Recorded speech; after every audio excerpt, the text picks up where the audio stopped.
Welcome friends. सबसे पहले हम लोग आज के अपने इस नए एपिसोड में बात करेंगे हमेशा की तरह निफ्टी 50 के वीकली चार्ट के बारे में और उसकी इन डेप्थ एनालिसिस करेंगे। उसके बाद हम लोग चर्चा करेंगे बैंक निफ्टी के बारे में और फाइनली चलेंगे हम लोग इस हफ्ते के बेमिसाल चार्ट्स की ओर। तो ये आप देख रहे हैं निफ्टी 50 के वीकली चार्ट के ऊपर हम लोगों ने कुछ ड्राइंग्स की हुई हैं। अब चूंकि निफ्टी ने पिछले हफ्ते अपनी इस रेजिस्टेंस लाइन के ऊपर बंदी देने में सक्सेस हासिल की है, मतलब इस रेजिस्टेंस लाइन के ऊपर बंद हुआ है, तो अभी नीचे की कुछ जो लाइन है ये हमारे काम की नहीं रह जाती हैं फिलहाल के लिए। तो इनको अभी कुछ टाइम के लिए हम लोग डिलीट कर देते हैं। अगर फर्दर नियर फ्यूचर में इनकी ज़रूरत होगी तो दोबारा हम लोग इनको प्लॉट कर सकते हैं सपोर्ट और रेजिस्टेंस की लाइंस को। एक ये केवल ब्लैक कलर की लाइन जो करीब आ रही है 21,800 के आसपास, यहाँ तक निफ्टी अपने किसी भी डाउन साइड में या पुल बैक में रीटेस्ट हो सकता है, तो इसको हम फिलहाल के लिए छोड़ देते हैं। लेकिन इसके लिए भी कोई बड़ी न्यूज़ आनी पड़ेगी तभी यहाँ तक निफ्टी नीचे डाउन साइड दिखा सकता है। अभी के लिए निफ्टी का जो नियर टर्म सपोर्ट है वो है 22,100 से 22,000 के आसपास का, और इस समय निफ्टी के जो टोन है वो बाइंग ऑन डिप्स की है, मतलब कोई भी डिप्स आपको मिलती हैं तो आप निफ्टी के अंदर बाइंग ही कर सकते हैं। लास्ट वीक की कैंडल जो आप देख रहे हैं वो एक हैंगिंग मैन टाइप की कैंडल है। अप ट्रेंड के अंदर एक हैंगिंग मैन आई है तो वो एक इंडिकेशन हो सकता है कॉशन का, लेकिन क्योंकि निफ्टी या इंडेक्स जो है वो अपने ऑल टाइम हाई के आसपास चल रहा है तो इस तरीके की छोटी छोटी कैंडल्स या कॉशन वाली कैंडल आपको देखने को मिलती रह सकती हैं। लेकिन जहां तक हम लोगों को लग रहा है वो निफ्टी का अभी भी जो टोन है वो बाइंग ऑन डिप्स का है। अब आप एक बार अगर डेली चार्ट के अंदर देखेंगे तो पिछले 4 दिन से या 5 दिन से निफ्टी अपने इस रेजिस्टेंस जोन मतलब कि 22,100 के आसपास ही ट्रेड कर रहा है। एक दिन ऊपर की ओर जाता है, एक दिन नीचे की ओर, मतलब इसी लेवल के आसपास ही ट्रेड कर रहा है। कोई बहुत बड़ा आपको अपसाइड या बहुत बड़ा डाउनसाइड अभी तक देखने को नहीं मिला है। तो हमारे लिए जो नियर टर्म के सपोर्ट है वो 22,100 के हो सकते हैं। उसके बाद नीचे हमें 21,800 तक का भी लेवल देखने को मिल सकता है, और 22,100 के बाद आपको नीचे का एक ये लेवल भी हो सकता है जहां तक ये पूरा एक जोन हम लोग मार्क कर सकते हैं बेसिकली निफ्टी के लिए, जो आ रहा है करीब 22,000 से 22,100 के आसपास का। तो इस जोन में अगर निफ्टी कभी भी आता है तो वहां पे आप निफ्टी में बाइंग की अपॉर्चुनिटी देख सकते हैं। ये हम लोगों का निफ्टी को लेके व्यू है। और इसी तरीके से अगर हम लोग बैंक निफ्टी को देखें कि बैंक निफ्टी के अंदर क्या चल रहा है, तो यहाँ पे भी हम लोगों ने कुछ लाइंस ड्रॉ की थी वीकली चार्ट के अंदर। आपने देखा कि बैंक निफ्टी अभी भी अपने सपोर्ट लेवल के ऊपर डिसिसिव क्लोजिंग नहीं दे पाया है। ऊपर का रेजिस्टेंस हमारे लिए अभी भी 48,200 के आसपास का है। नीचे के इन सपोर्ट्स को हम लोग फिलहाल के लिए डिलीट कर देते हैं, क्योंकि जैसा हमें निफ्टी में कोई बहुत बड़ी डाउन साइड अभी देखने को नहीं मिल रही है, वैसे ही बैंक निफ्टी में अभी कोई बहुत बड़ी डाउन साइड देखने को नहीं मिल रही है, प्रोवाइडेड कोई खराब न्यूज़ नहीं आती है। अब आप देख रहे हैं कि हम लोगों ने ये जो रेजिस्टेंस की लाइन मार्क की थी आज से करीब 2 हफ्ते 3 हफ्ते पहले, बैंक निफ्टी वहीं पे अभी भी संघर्ष कर रहा है, अभी इसके ऊपर क्लोजिंग नहीं दे पाया है। एक बार अगर हम लोग डेली चार्ट के अंदर जाएंगे तो आपको देखने को मिलेगा कि एक दिन बैंक निफ्टी ने इस लेवल के ऊपर अच्छी क्लोजिंग दी थी, लेकिन उसके बाद 3 दिन लगातार बैंक निफ्टी नीचे नीचे की ओर आ गया है। अभी बैंक निफ्टी के लिए जो लेवल है वो ये पूरा का पूरा जोन एक तरीके से सपोर्ट जोन का या रेजिस्टेंस जोन का ही काम करेगा। अब जब भी इसके ऊपर कोई अच्छी क्लोजिंग देखने को मिलेगी तभी बैंक निफ्टी में कोई फर्दर अपसाइड देखने को मिलेगी, और अगर इस लेवल के नीचे मतलब कि 46,500 के नीचे कोई क्लोजिंग आती है तो हमें थोड़ा सा नीचे की डाउन साइड देखने को मिल सकती है। तो ये है हम लोगों का निफ्टी और बैंक निफ्टी को लेके व्यू। इसको एक बार वीकली चार्ट के अंदर फिर से कन्वर्ट कर देते हैं और चलिए अब देखते हैं इस हफ्ते के बेमिसाल चार्ट कौन से हैं। इस हफ्ते 3 स्टॉक हम लोगों को काफ़ी ज़्यादा पसंद आ रहे हैं जो बेमिसाल चार्ट बनने में कामयाब रहे हैं। उन स्टॉक्स के अंदर सबसे पहला स्टॉक जो आप देख पा रहे हैं अपने स्क्रीन पे, उस स्टॉक का नाम है कैपिटल ट्रस्ट इंडिया, और ये एक स्मॉल कैप कंपनी है। ये company basically micro finance lending में काम करती है, अनसिक्योर्ड लोन देने के सेक्टर में काम करती है ये कंपनी। अब आप जब इस स्टॉक को एक नज़र देखेंगे तो आपकी समझ में आएगा कुछ हद तक कि इसको हम लोगों ने बेमिसाल चार्ट क्यों बनाया है। तो एक बार चलिए इसके चार्ट को हम लोग मंथली चार्ट के अंदर कन्वर्ट करते हैं, जिससे कि आपको इसकी पूरी पिक्चर को समझा सकें। तो अब आप जब इसको मंथली चार्ट में देखेंगे तो आप समझेंगे कि जब से ये स्टॉक लिस्ट हुआ है तब से इस स्टॉक ने लगातार नीचे के लेवल्स ही दिखाना चालू रखा है। इस स्टॉक ने अपनी लिस्टिंग के बाद एक हाई बनाया था करीब 550 रुपए के आसपास का, और वहां से ये स्टॉक लगातार नीचे नीचे करेक्ट होते हुए आ रहा था।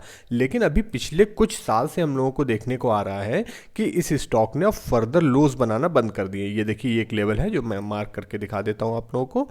ये देखिए, ये एक लेवल था करीब 50 रुपए के आसपास का, जहां पे इस स्टॉक ने अपने लोज बनाए थे, और इसके बाद ये लेवल एक मेजर सपोर्ट की तरीके से इस स्टॉक के लिए काम कर रहा है। मल्टीपल टाइम्स ये स्टॉक इन्हीं लेवल्स से टकरा के बाउंस बैक कर चुका है, ऊपर की ओर जा चुका है। चलिए एक बार इसके चार्ट को हम लोग लाइन चार्ट के अंदर कन्वर्ट करते हैं तो आपको ज़्यादा अच्छी तरीके से समझ में आएगा कि ये 50 रुपये का सपोर्ट कितना बड़ा सपोर्ट है इस स्टॉक के लिए। तो अब देखिए ये स्टॉक लगातार इस लेवल से बाउंस बैक कर रहा था, लेकिन फिलहाल की डेट में इस स्टॉक का प्राइस जो है 142 के आसपास है, मतलब अपने सपोर्ट लेवल से लगभग 3 गुना हो चुका है। तो ऐसी क्या खास चीज़ है कि इसको हम लोग बेमिसाल चार्ट बना रहे हैं। देखिए सबसे पहली बात तो ये स्टॉक अपने बिल्कुल एक रेजिस्टेंस लेवल के आसपास खड़ा है और एक बहुत ही बड़े ब्रेकआउट की दहलीज पे है। अगर आप इसको एक ट्रेंड लाइन को ड्रॉ करेंगे इसके रीसेंट हाइज से, तो आपको देखने को मिलेगा कि इस स्टॉक ने एक ऑलमोस्ट ब्रेकआउट दे दिया है या एक प्रीएम्प्ट करने की कोशिश कर रहे हैं हम लोग इसके ब्रेकआउट को। एक और रेजिस्टेंस है इस स्टॉक के लिए जो कि बिल्कुल इसके लेवल के आसपास ही आ रहा है जहां पे इसका प्राइस चल रहा है, और वो आएगा करीब 150 रुपीज़ के आसपास जो इसका अगला रेजिस्टेंस है। तो यहाँ से हम लोग अगर एक ट्रेंड लाइन के बेसिस पे देखें तो इस स्टॉक ने एक ब्रेकआउट दे दिया है, लेकिन एक हॉरिजेंटल रेजिस्टेंस इस स्टॉक के लिए अभी भी कायम है। तो एक बार हम लोग इन सारी ड्राइंग्स को डिलीट करते हैं और आपको एक और नई चीज़ यहाँ पे दिखाने की कोशिश करते हैं। देखिए पिछले काफ़ी टाइम से इस स्टॉक का प्राइस एक बॉक्स के अंदर या एक रेंज के अंदर ट्रेड कर रहा है।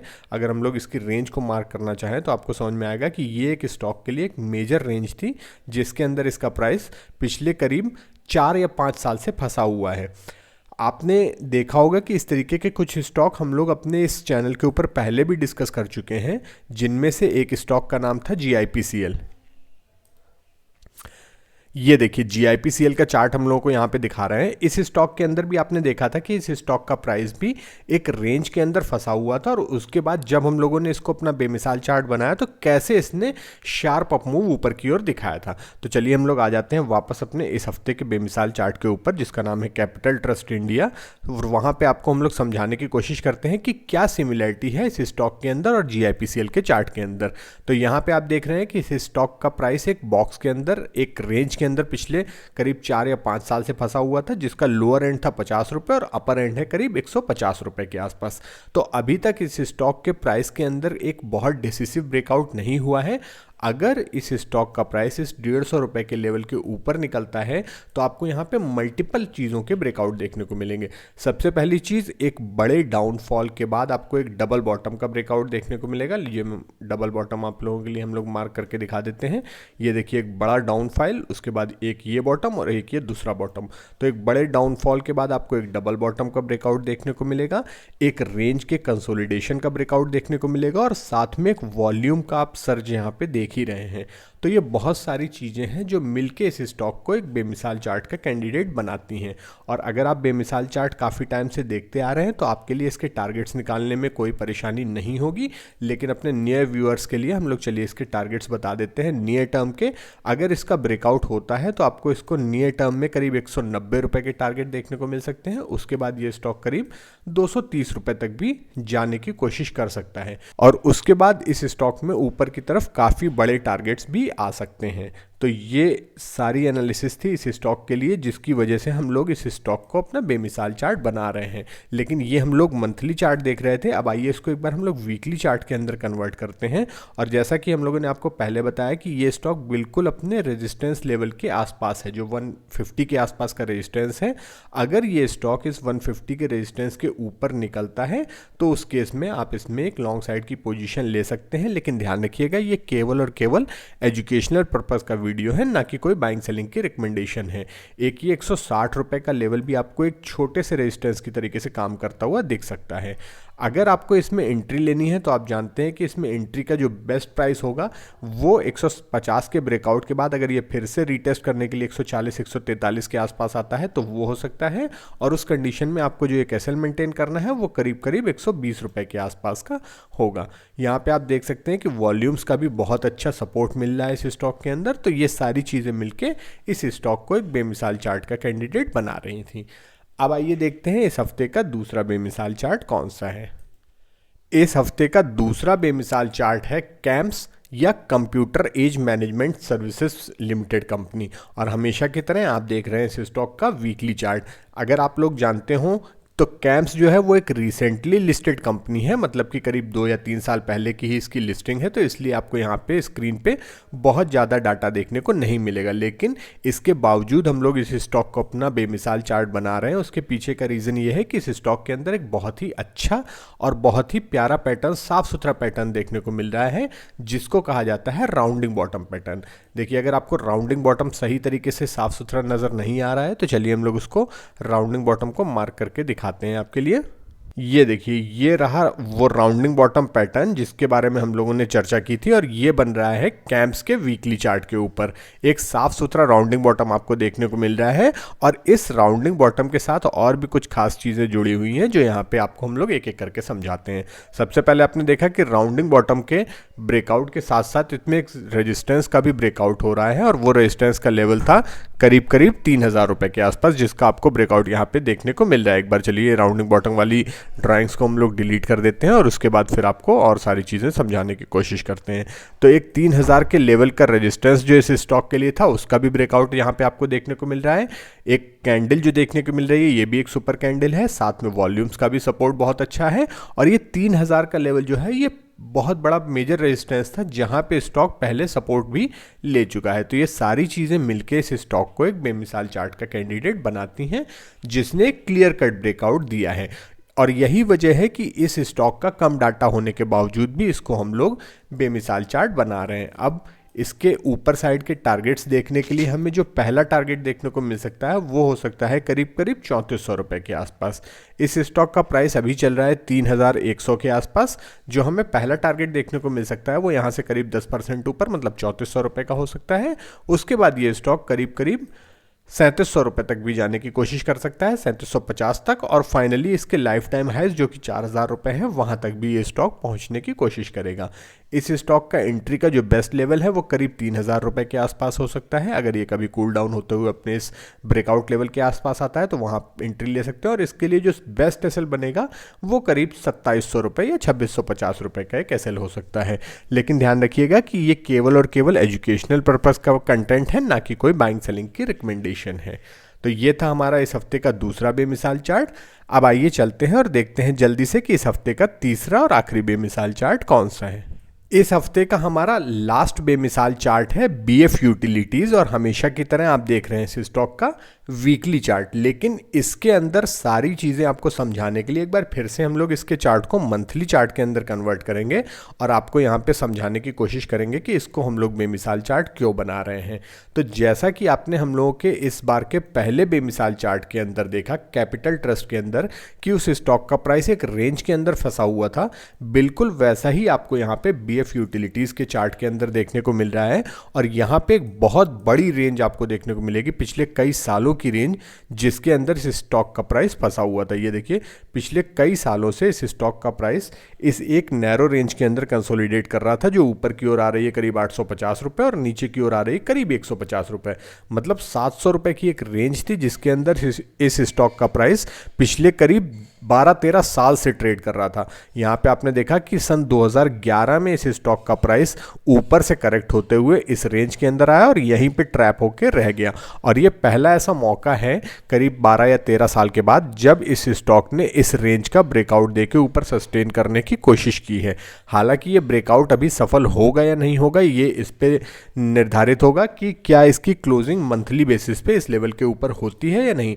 तो ये स्टॉक ज़रूर से आप लोगों की वॉच लिस्ट में होना चाहिए, जहां पे आपको इसके अंदर क्या चेंजेस हो रहे हैं इसको देखना चाहिए। इसलिए हम लोगों ने इस स्टॉक को भी अपना बेमिसाल चार्ट बनाया है। अब एक एक करके और चीज़ें भी आपको हम लोग यहाँ पे दिखाते हैं, समझाने की कोशिश करते हैं। सबसे पहली चीज़ जो आपने यहाँ पे देखी कि पिछले करीब 12-13 साल के रेंज के कंसोलिडेशन के ऊपर ये स्टॉक निकल रहा है।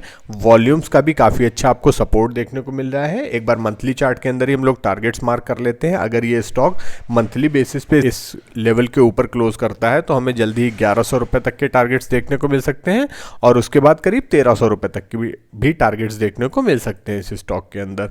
तो आइए एक बार इसको फिर से वापस वीकली चार्ट के अंदर लेके आते हैं। तो यहाँ पे देखिए 915 रुपये का अभी जो स्टॉक का प्राइस है, वहाँ से हमें ऊपर साइड के पोटेंशियल करीब 1100 और 1300 तक का दिखाई दे रहा है। अगर इस स्टॉक की क्लोजिंग इस बॉक्स के इस रेंज के बाहर होती है तो ये एक बहुत अच्छा साइन होगा, तो इसको आप केवल एक बार वॉच कर सकते हैं। वीकली चार्ट पे जब आप आएंगे तो यहाँ पे आपको देखने को मिलेगा कितना अच्छा वॉल्यूम्स भी हो रहा है इस स्टॉक के अंदर। अगर आप इस स्टॉक के अंदर पोजीशन लेते हैं तो उस केस में आपका जो एक एसएल होना चाहिए वो करीब 740 रुपए के आसपास का होना चाहिए। लेकिन ध्यान रखिएगा कि ये केवल और केवल एजुकेशनल पर्पस का वीडियो है, ना कि बाइंग सेलिंग की रिकमेंडेशन है। सो फ्रेंड्स, ये थे हमारे इस हफ्ते के तीनों बेमिसाल चार्ट। उम्मीद है कि आपको इन बेमिसाल चार्ट्स के थ्रू कुछ नई चीज़ें सीखने को मिली होंगी। अगर आपकी लर्निंग में कुछ इन्हेंसमेंट हो रहा है तो ज़रूर से आप इस वीडियो को अपने दोस्तों और कलीग्स के संग शेयर कीजिए, जिससे कि वो भी कुछ नई चीज़ें सीख सकें और शेयर मार्केट में अपने हार्ड अर्न मनी को बचा सकें, ग्रो कर सकें। So thank you for watching till and, keep learning, keep earning.